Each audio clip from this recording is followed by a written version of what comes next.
If you're tired of starting over, stop giving up. Here's the deal. I can do anything, be anything, create anything, dream anything, become anything. My dad always says, you are what you do, not what you say. Well, you grown-ups say you love us, but I challenge you, please, make your actions reflect your words. If you believe in yourself, you will know how to ride a bike. If you don't, you just keep practicing. I like my pajamas. I like my stuff. I like my rooms. I like my whole house. My whole house is great. I can do anything good. Yeah. I can do anything. I just want everything to be good as possible. Nothing else. You better not give up on us.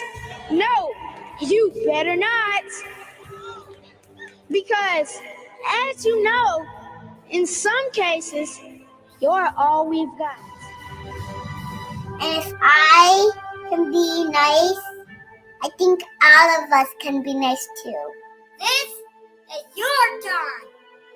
Now go out there and take it.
Good evening to each and every one of you who has taken the time to join us this evening on the fourth episode of Teacher Talks. My name is Warda Petersen, the producer of this all new podcast show, hosted under the auspices of PeaceJam South Africa. Teacher Talks is a podcast that is designed to showcase our key issue areas at PeaceJam, start a conversation, and walk away with a way to bring about positive change. What are these 10 key issue areas, you may ask, and why are they so important? The 10 key issue areas that we at PeaceJam use to guide change within the community. Our philosophy with these key issue areas is that if we were to achieve these 10 goals to their maximum potential, we could achieve world peace. Our PeaceJam mentors, PeaceJam ambassadors, and PeaceJam leaders have brought about positive and impactful change within these 10 key issue areas. The key issue area that we'll be getting into this evening is advancing women and children. We are joined by Joeline Mc Kerry, who is a math and science educator at the Dominican School for Deaf. We were also going to be joined, as we had, sort of put out there when we posted on socials. We were going to be joined by Sam Malgas, who is actually also an educator, and she was going to do an interpretation for us tonight. But unfortunately, due to some technicalities, she is not able to join us. However, welcome, Miss Joeline Mc Kerry. Lovely to have you. Thank you so much, Warda, and it's good to be with you, and it's good to be part of this podcast. Awesome, awesome. So tell us who Joeline Mc Kerry is. Tell us, what is she passionate about? What does she do? Okay, I'm a teacher at Dominican School for Deaf Children, and I've been there now for quite some time. I find it very, very rewarding working with the children, especially the deaf children at our school. We get the opportunity to see them from a very young age. They start out at 3 or 4 when they first come to Wow. school. We watch them grow up into mature adults. And the best thing is we build up a relationship with the families of the children. So we get to know them. And when they leave school, some of them will come back just to say, hi, we're okay. Wow. This is what we're doing. Wow. And for us, as a teacher, seeing a confident, a deaf adult who is taking their place out in the world, to know that Wow. you've brought about a change in that life is so fantastic and so amazing. I can So that's imagine. I mean, it must be, it must be so rewarding, and just based on what you just shared, your relationship with the family, I think, just gaining that trust, and I think that that is so beautiful, and which leads me to my next question is, throughout your years of being an educator, have you always taught at a deaf school? No, actually not. In the beginning, I spent a few years in mainstream schools. I Mm-hmm. had a year in Boksburg where I taught there in the senior phase. And then I came over. I had another year at Sarepta, also in the senior phase. And 1 year I taught in Ocean View High School, also in the senior Wow. phase. So I did Wow, have that some experience in yeah. mainstream schools before I started at the school at Dominican. Wow. Okay, no, that's very interesting. I think it sounds like you're extremely passionate about teaching and about kids, and about their future, and building those important blocks with them, and so that's very important. I think passion. If you've got passion, you've got everything. You're good to go. So definitely, as I mentioned in the beginning of the call, the key issue area that we will be discussing, myself and Miss Joeline Mc Kerry, is advancing women and children. Women hold up the half of the sky. It reads an old Chinese saying. Indeed, women have traditionally been the world's farmers, childbearers, and caretakers, the backbone of families and society. And yet, women continue to suffer from gender discrimination in much of the world and make up 70% of the world's poor and two-thirds of the world's illiterate population. The second class citizenship is detrimental and the first foremost to the well-being of the women themselves, and is also a major obstacle of advancing academic development, reducing poverty, and achieving environmentally sustainable societies. Now, when I think advancing, I think of words like uplifting, to better, to have access to. Miss McKinney, what are your first thoughts when you think of advancing women and children? Warda, Jolene, please. I You know can it's call me by my first name. That's fine. you know it's such a bad habit. Like, I'm always like, ma'am, ma'am, like. Okay, fine, Jolene, guys, Jolene. Okay. Okay, When cool. one thinks of Okay, when one hears the word advancement of women and children, one was always thinking of education and successful careers, and because and good education leads to better career opportunities and ultimately better financial security. Now, in the past, women have always been sidelined, and it's been up to the men to be breadwinners and so forth. And that's the traditional image for us. But today, in today's world, for me, it is all those things and more. You know, a woman must take her place in society. She must be successful, whether it be a career or just in life. And I think it all stems from a belief in yourself and a confidence in your ability. It starts with loving yourself and being comfortable with who you are. And if I think of our Yes. deaf children, both of those are actually quite challenging because, you know, they're always made to feel other. When they're in the household with the families, sometimes they're not included in discussions, they're not part, they don't always feel part of the family, they feel neglect when they go out into society. They also don't feel that they are the equal of the hearing person. And that is one of the major challenges that we as teachers of the deaf have to encounter. And we have to break down those barriers for our learners. Definitely. I mean, you've perfectly summed it up. And guys, I see that Sam Malgas has joined us. Welcome, Sam. We are so grateful to have you. Sam is also an educator at the Dominican School for Deaf. Welcome, Sam. Thank you so much for joining us. And thank you so much, Joeline, for answering that question. And then just based on the bit about that you said about education, do you believe that education is easily accessible to women and children?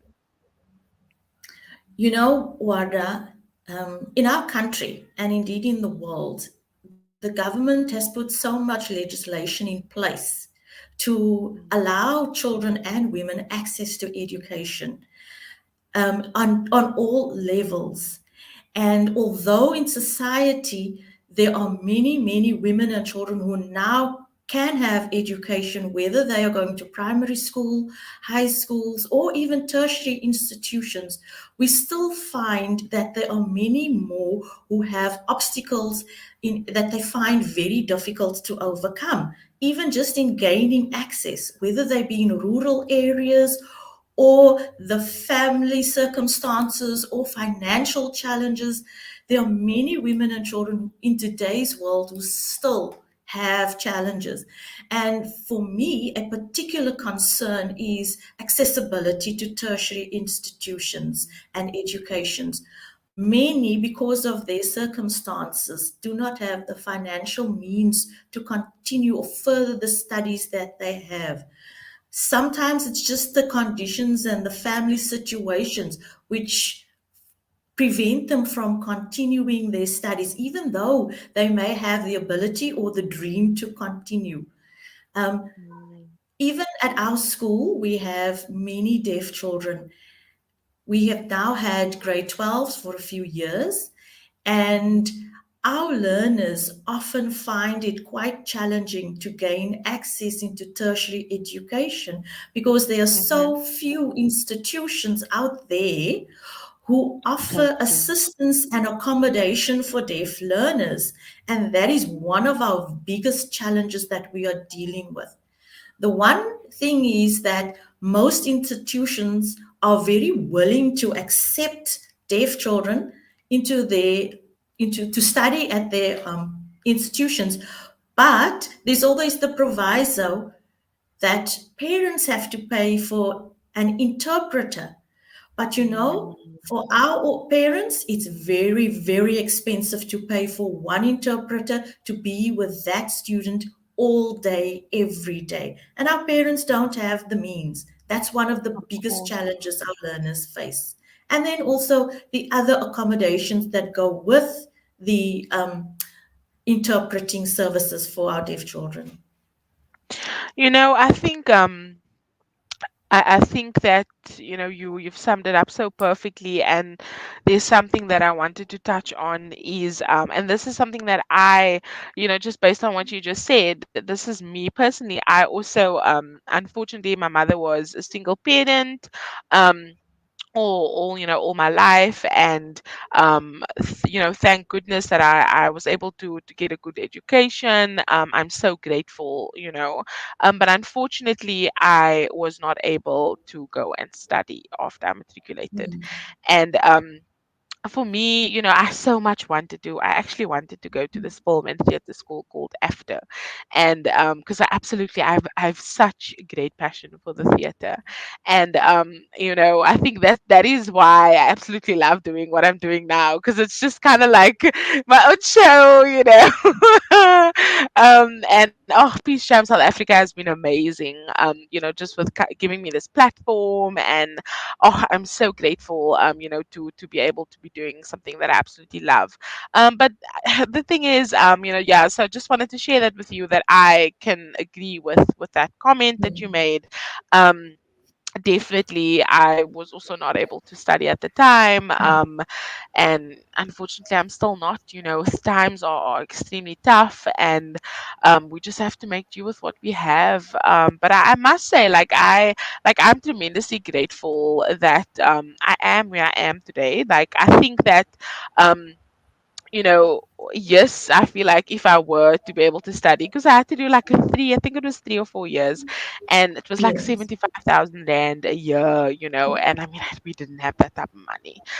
So it was, but yeah, like I said, I'm grateful. I am grateful for what it is that I have and where I am. So definitely, I think definitely one of the many challenges is parents not being able to have the funding, wanting to, but not being able to provide that tertiary education for the, kids. And then just going into, if women were to be educated, what do you think are benefits of women being educated? What, as you said earlier in your introduction, women are the backbone in our society. They are the midpoint of our families, and everything revolves around the women in the household, because they are the caregivers, the major caregivers. And so many women today, they are single parents, they're the sole breadwinners in the family, and they often have to support the extended family as well.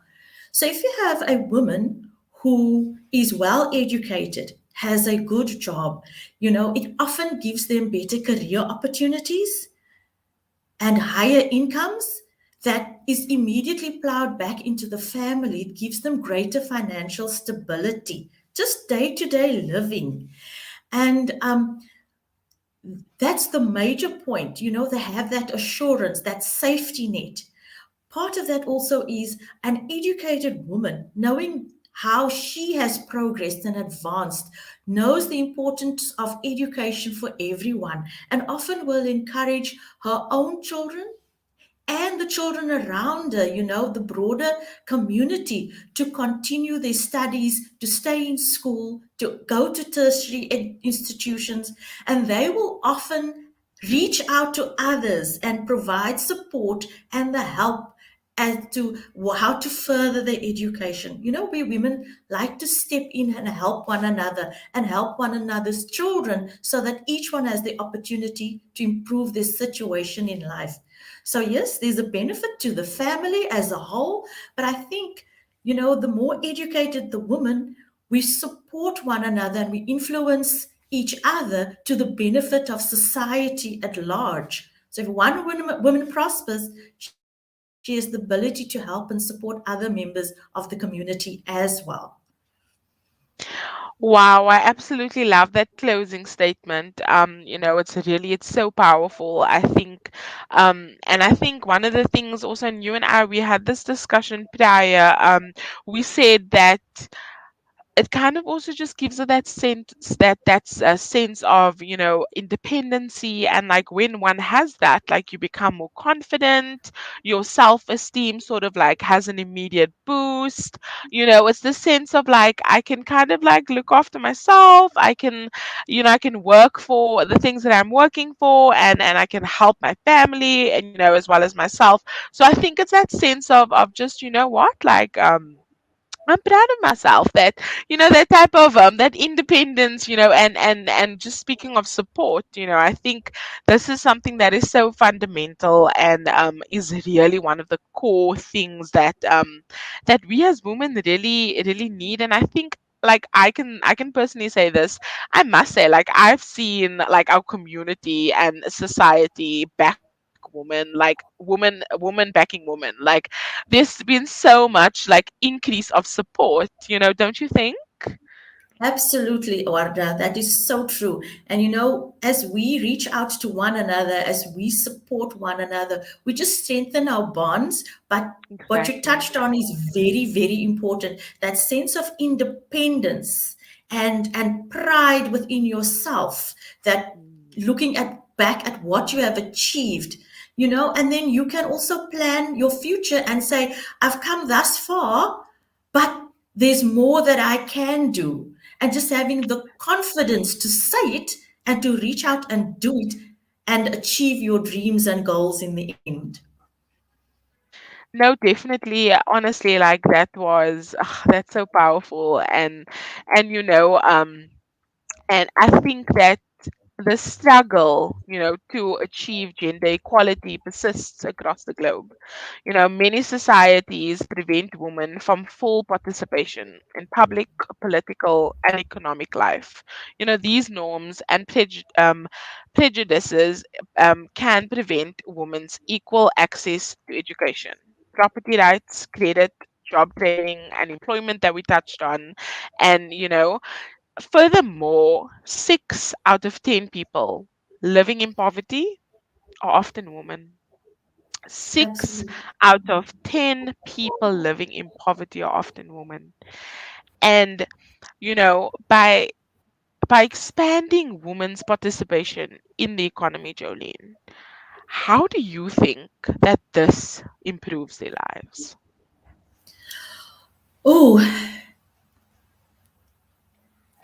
the one thing, as you've mentioned, is that financial independence, that confidence in yourself. You're bringing about stability to your family. Um, your whole outlook changes. There's that sense of achievement, and this is, I can do this, and I can do so much more, as we see it there. And then also to reach out to others, to help, to lend a helping hand to others, to say to others, look, this is what I have been able to achieve. You can do it too. you know I think that is some empathy that we as women have for one another. It's that nurturing and caregiving and concern for other people, that we can say, let me help you to achieve your dreams and your goals. I think that is also um, how they improve their own lives. They improve their children's lives, they improve their family lives. So we make good lifestyle choices in the end if we just have that paradigm shift, that confidence in ourselves. And when there are challenges, I mean, when there are challenges that you face in life, whatever that may be, you have the knowledge of knowing where to go to seek help. You have the confidence of going to someone and say, listen, this is what my problem is, whether it be financial, whether it be emotional. Because we've been through training, we have that confidence to go and say, I am really struggling with this, help me out. We know how to do that. And you just have a greater sense of freedom. When you go out there and Definitely. you part of the economy, and you are successful, you have this Mm, freedom to go out and speak to people and say, look, this is what my challenge is. You have the mm, freedom to choose to make your own choices in life. You have the freedom to express your own opinions, all those things which maybe in the past women were a bit hesitant to do. So for me, mm. it's just an all encompassing change in the life of one person. Definitely. I think, I don't know about you guys, the audience, guys, those who are joining us, thank you again so much. We would like you to interact with us in the comment section.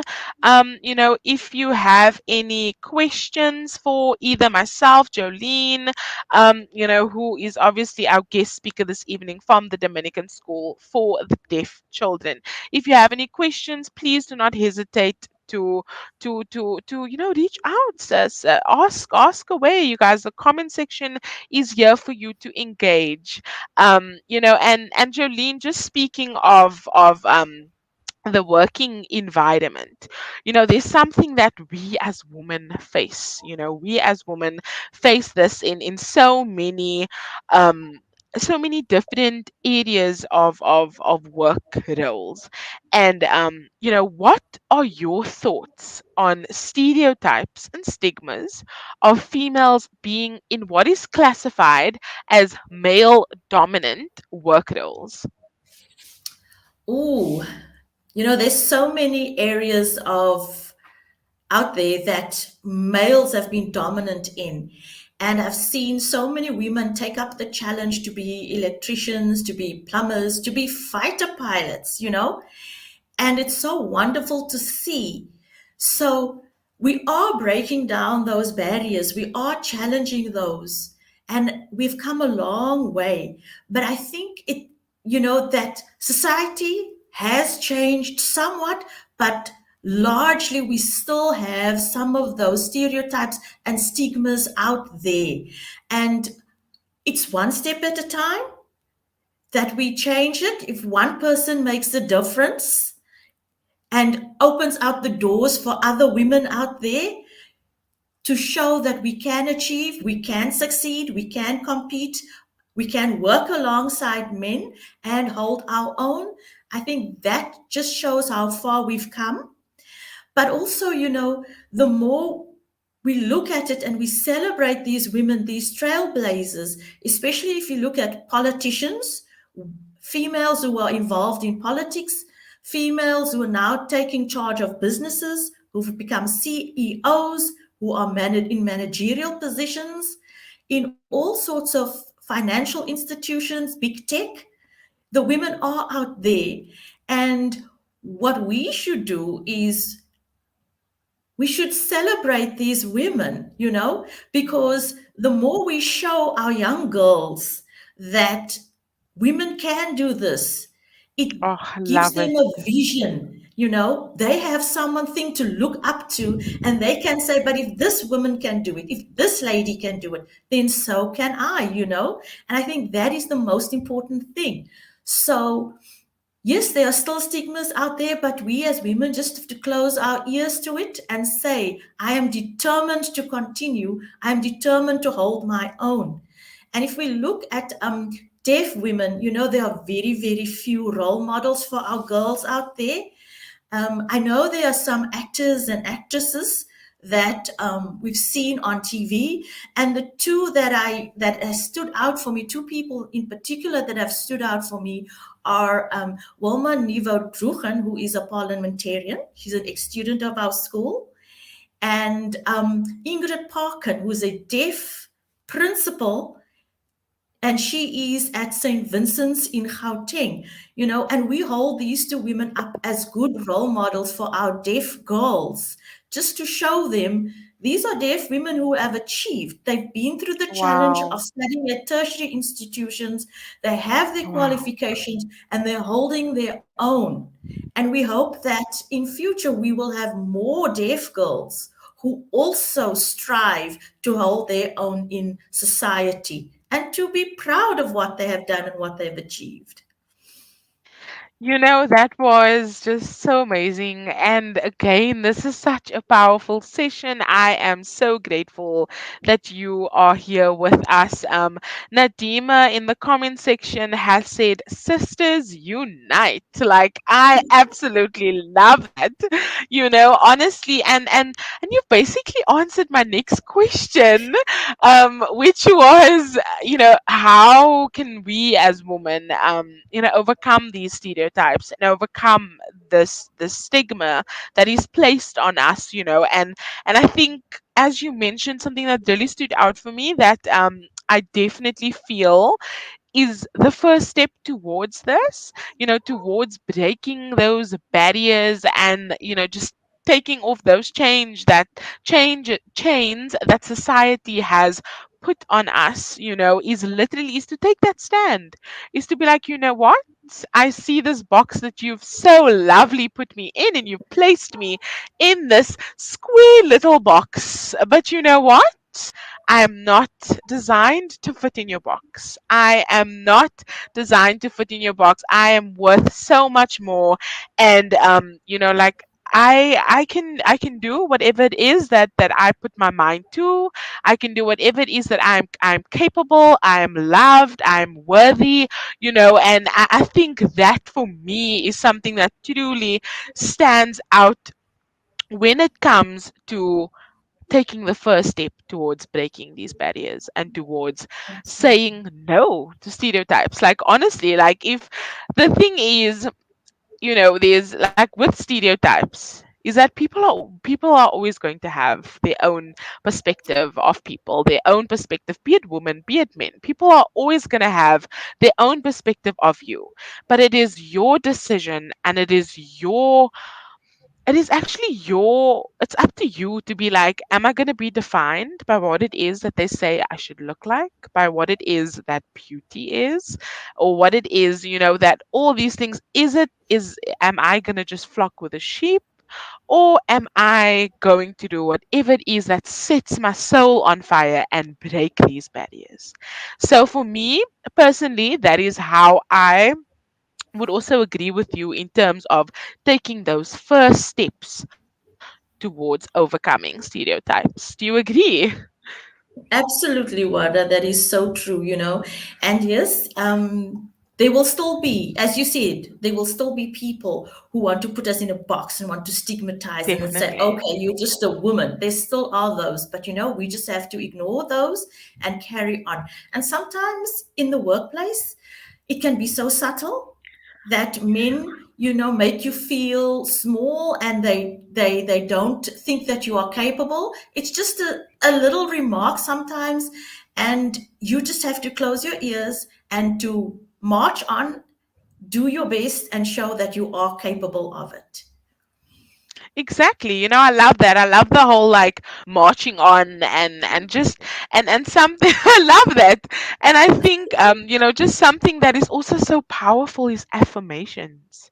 Absolutely. I'm not too sure what your opinions are on affirmations, but I think that they are so powerful, telling yourself that you are worthy, telling yourself that you matter, telling yourself that you are loved, telling yourself that, what, you are capable of doing absolutely anything that you set your mind to.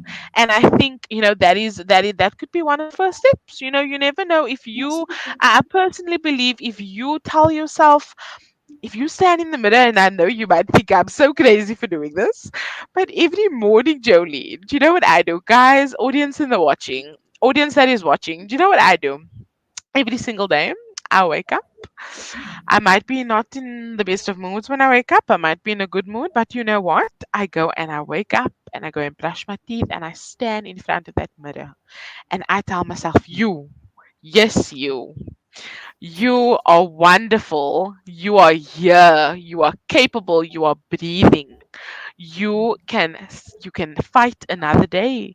You can create a to-do list that you need to do today. And you know what? If you don't tick off all the things that are on your to-do list that you set out for yourself, it is not the end of the world.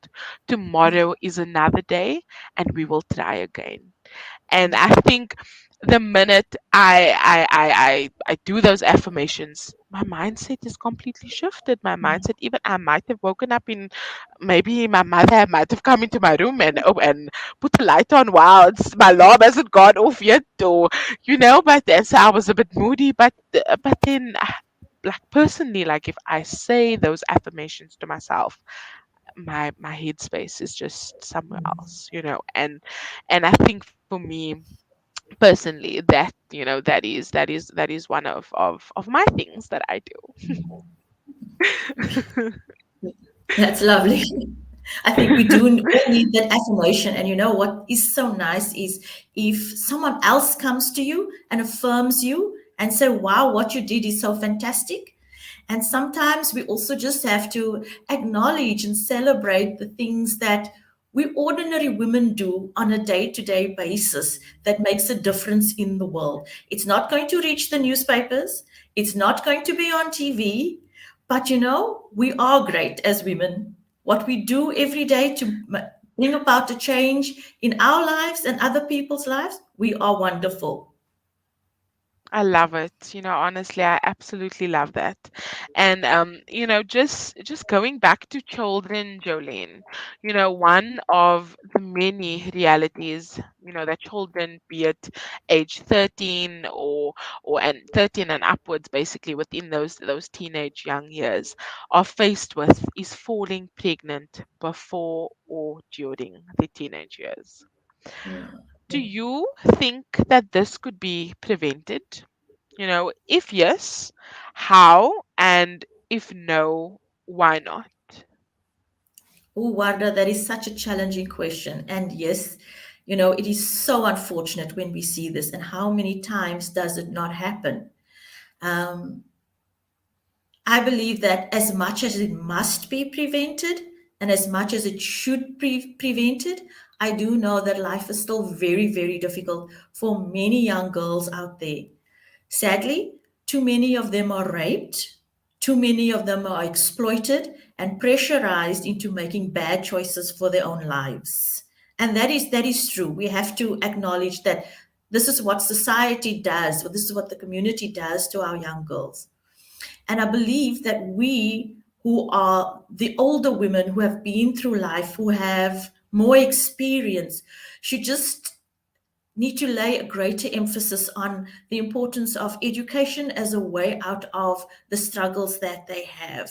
You know, you can make a misstep, you can become pregnant, but you can go beyond that as well. It's not easy. I mean, many girls have had that challenge and then they've taken on the task, gone back to school, and worked very hard raising their children and studying. It's not easy, but many girls have managed it. They've gone through university and today they have wonderful jobs. But you know, that first step when it happens sometimes feels like the end of the world. And we, those around us, around those girls, should actually just keep on encouraging them. We need to give them the guidance that they need. We need to, you know, just take them by the hand somehow and say, you know, this has happened to you, but you can change your life. You can still reach some of those dreams, at least, that you have. And you know, tradition has always focused on girls who have to be taught their rights, have to stand up for themselves, have to learn to protect themselves. But in reality, we know that it's boys and men who are the perpetrators of abuse and violence. And so, as a society, you know, as mothers and grandmothers and aunts, we should reach out to those young boys, those young men we are training, whether we are at school, whether it's in our family, and we need to teach them that respect and how to interact respectfully with a girl, whether it's their girlfriend, their sister, whoever it may be. You know, we should emphasize the educating boys to respect and protect the women in their lives and the women around them as well. Definitely, I think it's definitely a twofold, when it comes to pregnancy and when it comes to teenage pregnancy. There's something also that I wanted to ask you actually. Um, I was just thinking about it now while we were having this discussion. What are your thoughts on parents having that talk with the kids, having the talk about sex? I know that um It's not easy for some parents. I know that it's awkward. I know that it's a bit, but I mean, like, I'm gonna be 100% honest with you. Like when I was young, my mother, and I love her so much, Mom, if you're watching this, I love you. I absolutely love you to the moon and back. But there's something that, I'm, like I said again, she was a single parent. I'm so grateful for the way that she raised me. Absolutely, like, I wouldn't change a thing. I think the one thing though that I think I would have wanted her to do is to have the talk, is to have that talk, Okay. that most uncomfortable conversation, and I just want to know, like, what are your thoughts on parents having that talk from their kids from a young age? Because look, sexual intercourse is inevitable. It is, we sometimes we cannot have control on our kids having sex or going out there into the world, and so what are your thoughts on parents having that sex educational talk with him at that, more or less teenage years? You know what? I feel that as uncomfortable and as awkward as it may be, I think it's very important for parents to have that discussion. But I also know that there are cultural and traditional factors that come into play that parents feel that this is not a subject I want to discuss with my child. However, it starts way before that. It starts when children are little, when you teach them the boundaries and you say, "This is my body. No one should touch me." And if you teach them the skills in which to say no, or leave me alone, or I don't like what you are doing, that is the first step often. And then also just teaching them what the values and the norms are of the family. To say, this is what this is what our family is about. This is what we believe. And often you can use television shows or an incident at home or an incident in the community as a teaching moment, you know instead of having that straight out talk with your child and say, let's sit down and it's a once off and let's do it. There are little steps that you take before you get to that actual talk, because you say, now this has happened to that one, what do you think about this? Or you've seen Hmm. this being played out on TV, what do you think? Is this right? Is this part of our family value? And there's a way to ease into that discussion so that when you eventually have that talk with your child, it's not as awkward as just going in there and having the discussion about the birds and the bees once off. You know, as a child grows up, the family teaches them the values within the family and teaches them the skills that they need to cope with the pressures that is out there. I think I like that, and I actually didn't think about it before you just mentioned. And I mean, I think that we as human beings, we need to truly be open to learning things and even unlearning things. So I think with you just saying, mentioning that there are steps and it doesn't just automatically happen. You can't just come out and be like, this is what's happening. There are definitely ways to go about to this conversation, or things that need to be put in place, steps leading to that conversation. So I think that is something that I've learned from you right now, actually. Amongst all the other amazing things, the powerful discussions that we just had. So thank you very much for that. I think that I definitely, have thought about it differently. So thank you so much for that.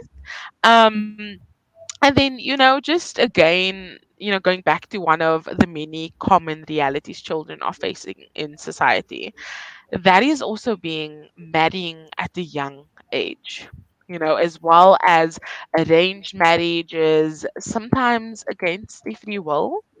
About 18 million girls are married before they are 18. 18 million girls.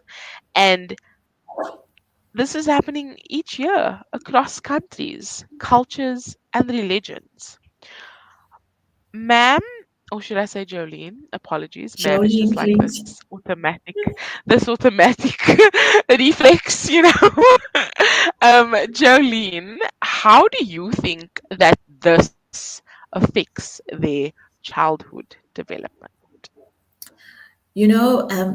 In some cultures and in some traditions, it's seen as this is an achievement for a young girl once she's married. And that is often the main aim of the family. You have this young girl and you have to marry her off. My question is, if they are so young, do they actually have a, a childhood still? Do they still experience a childhood? Because once you face marriage, you have to think now, you've to think completely differently. You know, you have to think of a household. How are you going to run a household? What is it that needs to be done to maintain that household? The daily responsibilities of feeding and caring for that household. And that takes over and becomes so much more important than your own opinions, your own values, your own dreams. So if a girl is that young, she hasn't even figured out her likes, her dislikes. She hasn't completed developing her personality yet. She's still busy growing and maturing. But now you're in a relationship and there's this huge age gap between you and your partner. Why, how do you become his equal? And how do you then make decisions? And often, what happens then is in those kinds of relationships, you will find that it is the husband, the man in the relationship, who makes all the decisions, and the poor wife just has to accept that this is what he has decided, and I have to follow through regardless of my own wishes, regardless of what I think is important for our family. And often, such a young girl learns at a very early age to be subservient to the husband. Mm, So, um, being in that position, she's also fearful in the end because if anything goes wrong, where does she go to for help? Who does she go to? She goes back to her family. Sometimes they send her back and say, but you're a married woman now. Your husband has to care for you. So there's all these things that come into play. And once they've made that and have accepted their fate in life, there's no more childhood. And I think, that for me is the saddest thing that we see, because sometimes amongst our deaf girls, there also is this attitude of, I must find a partner in life, and that is one of their goals, instead of thinking of who am I first and what can I become. And as teachers, we step in and we often try to encourage them and say, first, look at yourself. First, find out who you are before you want to go and find a partner in life. Sometimes we get it right, sometimes they listen, but not always. definitely. I think that's so powerful, honestly. And there's yeah, I just like honestly like I'm actually so blown away by this educational conversation and empowering conversation that we have had this evening, on this podcast. And I'm just honestly like I am blown away, and just with saying that, do you have any final words of encouragement, for our audience watching, any advice for those who are in a position of prey when it comes to stereotypes that we touched on, the marriage at a young age, or the cultural stigma?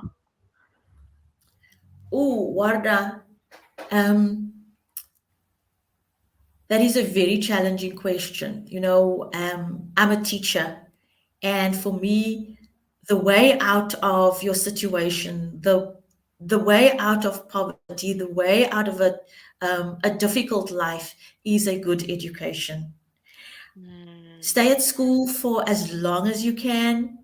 Find a good mentor, find a good role model, someone you look up to. Sometimes it's a teacher, sometimes it's someone in the community, but find someone whom you can trust, a person of integrity and has your best interest at heart. Find people who can give you advice, good, positive people, and that's one of the aspects. But then there's so many other organizations out there. There are sports clubs, there are NGOs, there are religious organizations. There's so many opportunities, and places where we can go to find fulfillment, to find enrichment. And mm, once we have that personal fulfillment, we tend to grow. We tend within ourselves. We tend to become more confident in knowing that there is something we can achieve, something we do well in, and in our interacting with other people. It builds our confidence. It changes the way we see ourselves. And mm, often I find that once that connection has been made, once I find that confidence within our girls and I see it coming, you can see that their dreams have changed and that they know that hard work will bring about a better life and a changed life for them. But again, it's little steps. And often it is when family and school work hand in hand with one another. And that is why I find it so important that there be a strong connection between the teachers at school and the family network and support at home as well. definitely. I think, just with especially with kids, I always say that kids spend almost all of their time at school. And I think you know they go home, and like for example, you could be doing your absolute best, your absolute best, but then perhaps the parents, or they don't have maybe time to sit with kids, they don't make time, so you guys have to work hand in hand in order, you need to have the same intention for that child. You need to have the same want and the need for that child to progress. And I think very much that like you said, it needs to come from both parties. And I think that you, as an educator, you are doing amazing, and I take my hat off to you, yourself and Sam. Like, I am so tremendously grateful for the both of you. Thank you so much again for teaching me things this evening. And I'm sure that whoever's watching was also deeply touched by the conversation that we had this evening. So again, Joeline and Samantha, thank you so very much. I truly hope that you guys, enjoyed this evening, and we appreciate hearing what your thoughts and understanding on the topics are that we discussed. So thank you so much, Joeline and Sam. It's been a pleasure, Warda, chatting to you, and we look forward to listening to your podcast that you have lined up in the future. Thank you so much for Perfect. having Thank us you. both. Thank you. Thank you. Have a lovely evening, Sam, and have a lovely evening, Jolene. Take care. Thanks, Warda. You too. Bye. Bye. Pleasure. Bye.